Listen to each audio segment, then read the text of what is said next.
السلام علیکم ویورز، میں ناز شاہ آپ کے ساتھ ہوں۔ آج میں آپ کے ساتھ شیئر کروں گی کہ رب العالمین جس سے خوش ہوتا ہے وہیں پر اللہ تعالیٰ ہوائیں چلاتا ہے اور بارشیں اللہ تعالیٰ وہیں برساتا ہے جن لوگوں سے اللہ راضی ہوتا ہے۔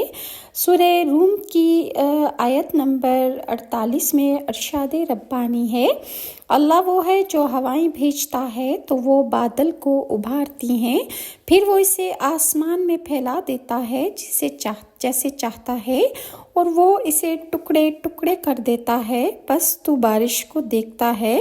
اور اللہ تعالیٰ نے اپنی پہچان کے لیے انبیاء کرام بھیجے، اور اللہ ہی ہوائیں چلاتا ہے جو ابر کو اٹھاتی ہیں، فضا میں پھیلاتی ہیں، اور جب اللہ کا حکم ہوتا ہے تبھی وہ بارش جو ہے وہ برستی ہے۔ اور حضرت انس بیان کرتے ہیں کہ ایک دن ہم رسول اللہ صلی اللہ علیہ وآلہ وسلم کے ساتھ تھے، بارش ہوئی تو رسول اللہ صلی اللہ علیہ وآلہ وسلم نے اپنے جسم سے کپڑا ہٹایا، بارش کا پانی آپ کے جسم مبارک کو لگا۔ ہم نے عرض کی، اے اللہ کے رسول، آپ نے ایسا کیوں کیا؟ آپ صلی اللہ علیہ وسلم نے جواب دیا، میں نے ایسے اس لیے کیا کیونکہ بارش اپنے رب سے نئی ملاقات کر کے آئی ہے۔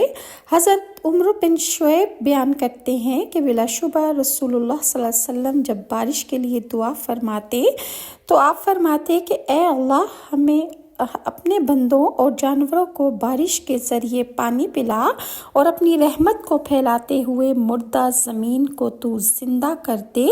اور حضرت عائشہ رضی اللہ عنہا بیان کرتی ہیں کہ جب آسمان پر بادل چھا جاتے تو آپ صلی اللہ علیہ وآلہ وسلم کا رنگ بدل جاتا، آپ باہر تشریف لے جاتے، کبھی اندر تشریف لاتے، کبھی پیچھے ہٹتے، پھر جب بارش ہو جاتی تو آپ خوش ہو جاتے۔ اسے مسلم نے بھی روایت کیا ہے۔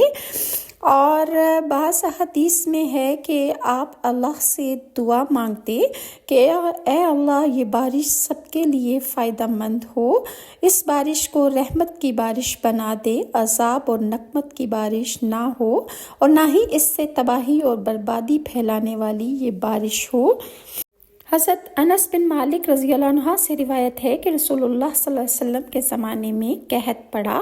آپ صلی اللہ علیہ وسلم خطبہ دے رہے تھے کہ ایک دیہاتی نے کہا کہ یا رسول اللہ، جانور مر گئے اور اہل و عیال دانوں کو ترس گئے، آپ ہمارے لیے اللہ سے دعا فرمائیں۔ آپ صلی اللہ علیہ وسلم نے دونوں ہاتھ اٹھائے، اس وقت بادل کا ایک ٹکڑا بھی آسمان پر نظر نہیں آ رہا تھا، اور اس ذات کی قسم جس کے ہاتھ میں میری جان ہے، ابھی صلی اللہ علیہ وآلہ وسلم نے ہاتھوں کو نیچے بھی نہیں کیا تھا کہ پہاڑوں کی طرف سے گھٹا امڑ آئی، اور آپ صلی اللہ علیہ وآلہ وسلم ابھی ممبر سے اترے بھی نہیں تھے کہ میں نے دیکھا کہ بارش کا پانی آپ صلی اللہ علیہ وسلم کی ریش مبارک سے ٹپک رہا تھا۔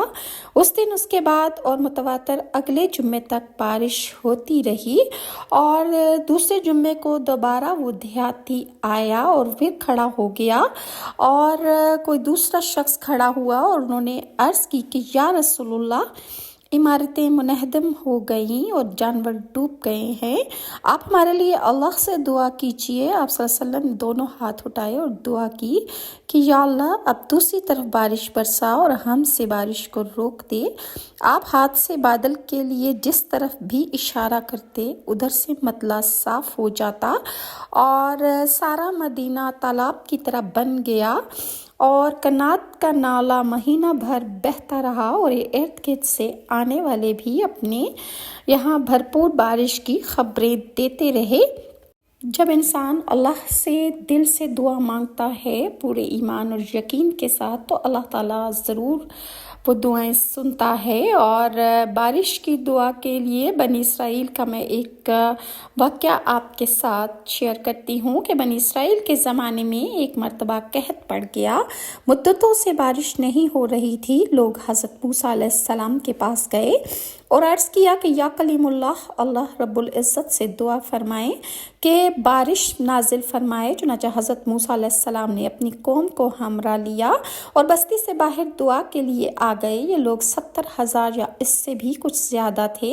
موسیٰ علیہ السلام نے بڑی عاجزی سے دعا کرنا شروع کی کہ میرے پروردگار ہمیں بارش سے نواز دے، ہمارے اوپر رحمتوں کی نوازش کر، چھوٹے چھوٹے معصوم بچے، بے زبان جانور اور بیمار سبھی تیری رحمت کے امیدوار ہیں۔ تو ان پر ترس کھاتے ہوئے ہمیں اپنے دامن رحمت میں جگہ عطا فرما دے۔ دعائیں ہوتی رہیں مگر بادلوں کا دور دور تک پتہ نہ تھا۔ سورج کی تپش اور تیز ہو گئی۔ حضرت موسیٰ علیہ السلام کو بڑا تعجب ہوا۔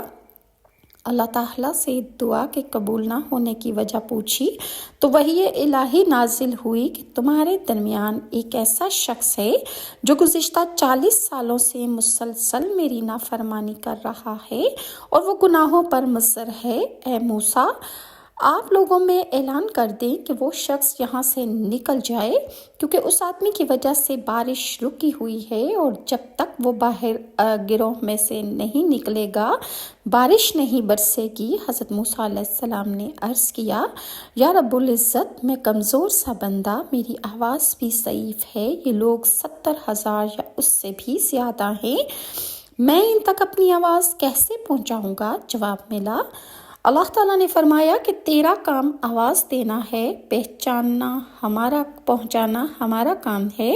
حضرت موسیٰ علیہ السلام نے اپنی قوم کو آواز دی اور آپ نے فرمایا، اے رب کے گناہ گار اور نافرمان بندے، جو گزشتہ 40 سال سے اپنے رب کو ناراض کر رہا ہے اور اس کو دعوت مبارزت یعنی جنگ کی دعوت دے رہا ہے، لوگوں میں سے باہر آ جا، تیرے ہی کالے کرتوتوں کی وجہ سے ہم لوگ باران رحمت سے محروم ہو رہے ہیں۔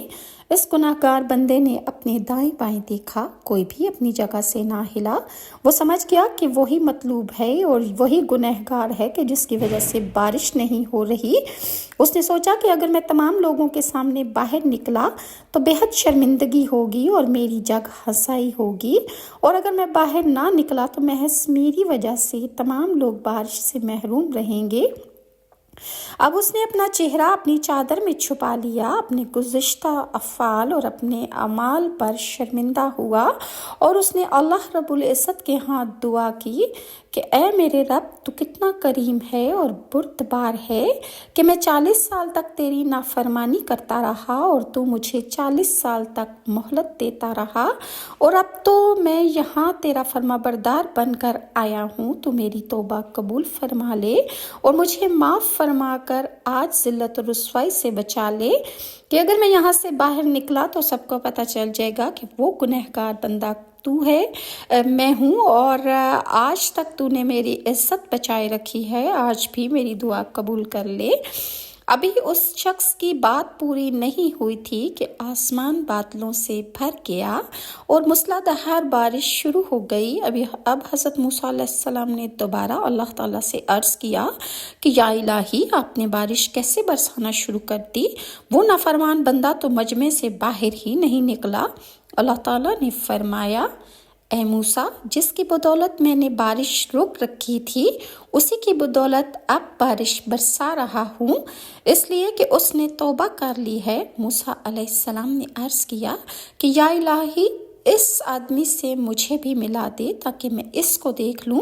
فرمایا، اے موسیٰ، میں نے اس کو اس وقت رسوا اور خوار نہیں کیا جب کہ وہ میری نافرمانی کرتا رہا اور بہت گنہگار تھا، اور اب جب کہ وہ میرا مطیع و فرما بردار بن چکا ہے تو میں اسے کیسے شرمندہ اور رسوا کر دوں؟ وہ ایک گنہگار اور نافرمان شخص تھا اور اسی کی وجہ سے بارش کا نزول نہیں ہو رہا تھا، اور چند کو چھوڑ کر تمام امت ہی گنہگار اور غفلت میں ہو تو پھر کیا حشر ہوگا۔ سورہ جن کی آیت نمبر 16 میں اللہ تعالیٰ فرماتا ہے، لوگ اگر راہ راست پر سیدھے رہتے تو یقیناً ہم انہیں بہت وافر مقدار میں پانی عطا فرماتے۔ یہ ہے اللہ تعالیٰ کی مہربانیاں اور اس کی عطائیں کہ جب انسان گنہگار کتنا ہی گناہ کر لے، وہ اللہ تعالیٰ انسان کی پردہ پوشی فرماتے فرماتا ہے اور جب وہ توبہ کر لے تو اس کی دعائیں رد نہیں کرتا۔ یہی میرے اللہ کی شان ہے۔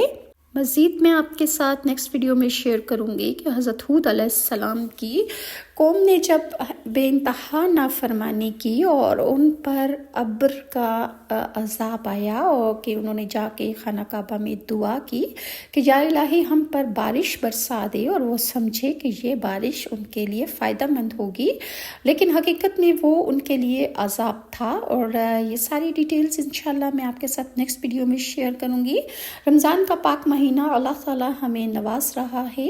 اللہ تعالیٰ ہم سب کو اپنے آگے رکوع اور سجود کرنے کی توفیق عطا فرمائے اور امت مسلمہ میں سب کے دلوں کی جائز اور میٹھی مرادیں پوری فرمائے۔ نیکسٹ ویڈیو تک کے لیے ناز شاہ کو اجازت دیجیے۔ اللہ حافظ۔